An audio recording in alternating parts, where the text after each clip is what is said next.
दुनिया की अमीर शख्सियतों में बेशुमार दौलत हासिल करने वाले बिल गेट्स किसी परिचय का मोहताज नहीं है। बेशुमार संपत्ति होने के बावजूद बेहद सामान्य और सहज जीवन बिताने वाले बिल गेट्स अपनी कमाई का एक बड़ा हिस्सा सामाजिक सुधार पर खर्च करते हैं। बिल गेट्स का जन्म 28 अक्टूबर 1955 को वॉशिंगटन में हुआ था। बिल गेट्स का पूरा नाम विलियम हेनरी गेट्स है। गेट्स अपने भाई बहनों में सबसे छोटे हैं। उनके पिता का नाम विलियम एच गेट्स तथा माता का नाम मेरी मैक्सवेल था।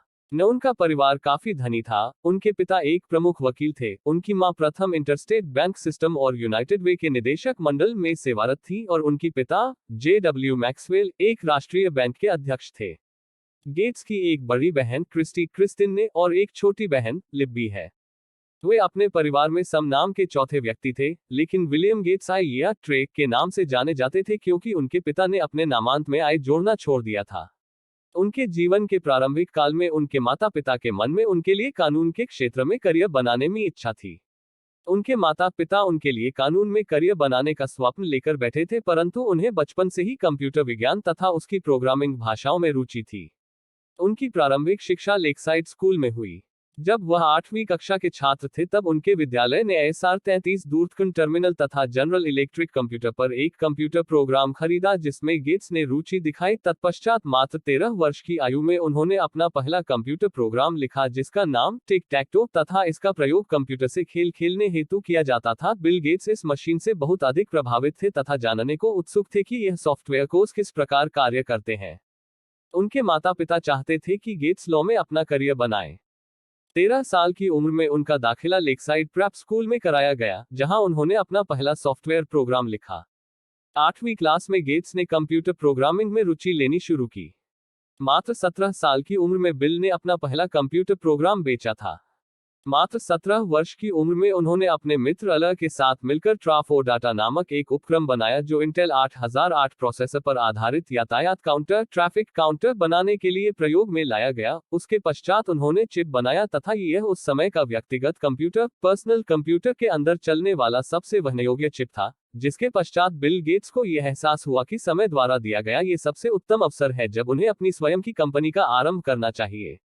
गेट्स की शादी फ्रांसीसी मेलिंडा के साथ डलास टेक्सास में 1 जून 1994 को हुआ। उनके 3 बच्चे हैं, Jennifer Katherine Gates 1996, Rory John Gates 1999 एवं Phoebe Adele Gates 2002। Bill Gates का घर लेक वॉशिंगटन की ओर झांकती हुई एक पहाड़ी के पास धरती पर आश्रय जो मेडिना वॉशिंगटन में है। वर्ष 2006 में उनकी संपत्ति जमीन और घर का सार्वजनिक मूल्यांकन $1250 लाख और वार्षिक संपत्ति कर $991,000 है। इसके अलावे गेट्स के निजी संग्रह में है लियोनार्डो दा विंची द्वारा लिखित कोडेक्स लेस्टर जो गेट्स ने वर्ष 1994 की एक नीलामी में $308 लाख में खरीदा था। बिल गेट्स एक गहरा अध्ययनकारी के रूप में भी जाने जाते हैं और उनके घर के छत पर विशाल पुस्तकालय था। 1975 में गेट्स और पॉल अल के साथ मिलकर माइक्रोसॉफ्ट की स्थापना की, जो बाद में विश्व की सबसे बड़ी पीसी सॉफ्टवेयर बनाने वाली कंपनी बनी। माइक्रोसॉफ्ट में उनके करियर के दौरान गेट्स ने कंपनी के अध्यक्ष, CEO और मुख्य सॉफ्टवेयर निर्माता का पद ग्रहण कर रखा था और मई 2014 तक वे विश्व के सबसे बड़े वैयक्तिक शेयरहोल्डर बने रहे। गेट्स बहुत सी किताबों के रचयिता और सह रचयिता भी है। 1987 की शुरुआत में ही बिल गेट्स को विश्व में सर्वाधिक संपत्ति वाले लोगों की सूची में भी शामिल किया गया और 2007-08 की आर्थिक मंदी को अगर छोड़ दिया जाए तो 1995 से 2014 तक वे उन सब में सबसे अमीर थे। तो 2009 और 2014 के बीच में उनकी कुल संपत्ति $40 बिलियन से बढ़कर सीधे $82 बिलियन हो गई। 2013 और 2014 के मध्य में उनकी संपत्ति फिर से $15 बिलियन बढ़ी और फिलहाल गेट्स विश्व के सबसे अमीर व्यक्ति है। बिल की कुशाग्रता न केवल सॉफ्टवेयर बनाने में थी, उसके साथ साथ बिजनेस को भी आगे बढ़ाने और कंपनी को टॉप पर ले जाने की थी। उन्होंने जो कहा उन्होंने वैसा काम भी किया। कंपनी में एम्प्लॉइज द्वारा बनाए गए कोड को वे जरूरत पड़ने पर खुद चेक करते और एरर को निकाल देने का काम स्वयं किया करते थे। बिल की मेहनत और लगन की वजह से कंपनी की तरक्की दिन ब दिन एप्पल, इंटेल और IBM जैसी हार्डवेयर बनाने वाली कंपनी की तरह बती जा रही थी। बिल लगातार लोगों से माइक्रोसॉफ्ट द्वारा बनाई गई एप्लीकेशन के बारे में फीडबैक लिया करते और लोगों की जरूरतों के हिसाब से ऐप्स में बदलाव किया करते।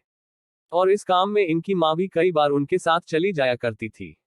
उनकी मां मेरी बहुत ही इज्जतदार व्यक्तियों में से एक के साथ उनके आईबीएम बोर्ड के मेंबर्स से संबंध बहुत अच्छे भी थे। मेरी के ही कारण बिल आईबीएम के सीईओ से मिल पाए। नवंबर 1980 में आईबीएम एक ऐसा सॉफ्टवेयर चाहता था जिससे अपना पर्सनल कंप्यूटर चला सके और इस सॉफ्टवेयर को बनाने के लिए उन्होंने माइक्रोसॉफ्ट के सामने प्रस्ताव रखा। आईबीएम के सीईओ से पहली मुलाकात के वक्त किसी ने बिल को ऑफिस का एक कर्मचारी समझकर उन्हें सबको कॉफी पिलाने को कहा। उस वक्त बिल काफी जवान दिखते थे और जल्दी ही आईबीएम उनसे इम्प्रेस हो गए और बिल ने उन्हें सॉफ्टवेयर बनाने के लिए राजी कर लिया कि वे उनके सॉफ्टवेयर से जुड़ी सारी जरूरतें पूरी कर लेंगे। लेकिन परेशानी ये थी कि माइक्रोसॉफ्ट कंपनी आईबीएम के लिए बेसिक ऑपरेटिंग सिस्टम नहीं बना पाया जो आईबीएम के नए कंप्यूटर को चला सके। लेकिन ये कोई अंत नहीं था। बिल गेट्स ने कुछ पंक्तियां लिखी थी जिसका अनुसरण कर हम अपने जीवन में सफलता पा सकते हैं। चाहे आप में कितनी भी योग्यता क्यों ना हो, केवल एकाग्रचित होकर ही आप महान कार्य कर सकते हैं। सफलता एक घटिया शिक्षक है। ये लोगों में ये सोच विकसित कर देता है कि वो असफल नहीं हो सकते। जब आपके हाथ में पैसा होता है तो केवल आप भूलते हैं कि आप कौन हैं, लेकिन जब आपके हाथ खाली होते हैं तो संपूर्ण संसार भूल जाता है कि आप कौन हैं। ये सही है कि सफलता का जश्न आप मनाएं, पर अपने पुराने बुरे समय को याद रखते हुए। मैं एक कठिन काम को करने के लिए एक आलसी इंसान को चुनूंगा क्योंकि आलसी इंसान उस काम को करने का एक आसान तरीका खोज लेगा। बेवकूफ बनकर खुश रहिए और इसकी पूरी उम्मीद है कि आप अंत में सफलता प्राप्त करेंगे। जीवन सेमेस्टर में विभाजित नहीं है। आपको गर्मियों में छुट्टी नहीं मिलती है और कुछ नियोक्ता आपको अपने आप को खोजने में मदद करने में रुचि रखते हैं। यदि जनरल मोटर्स कंप्यूटर इंडस्ट्री के हिसाब से अपनी टेक्नोलॉजी का विकास करता तो आज हम $25 की कार चला रहे होते जो 1000 माइल्स पर गैलन के हिसाब से चलती है। मेरा विश्वास है कि यदि आप लोगों को समस्याएं दिखाओगे और उनका हल सुझाओगे तो लोग उसको अपनाने के लिए आकर्षित होंगे। मैं परीक्षा में कुछ विषयों में फेल हो गया और मेरे सभी दोस्त पास हो गए। अब वे माइक्रोसॉफ्ट कंपनी में इंजीनियर है और मैं माइक्रोसॉफ्ट कंपनी का मालिक हूं। टेक्नोलॉजी केवल मात्र एक औजार है जो बच्चों को एक साथ काम करने के लिए पास लाते हैं, पर जहां तक बात बच्चों को प्रेरित करने की है तो शिक्षक सबसे महत्वपूर्ण है। 1990 के दशक की सबसे प्रसिद्ध व्यापारी होने के अलावा गेट्स भी खुद एक परोपकारी दान के लिए काम कर रहे किसी के रूप में प्रतिष्ठित है। वह और पत्नी Melinda bill and Melinda Gates foundation की स्थापना की जो स्वास्थ्य देखभाल और दुनिया भर के बच्चों के लिए शिक्षा में सुधार करने में मदद करने पर ध्यान केंद्रित।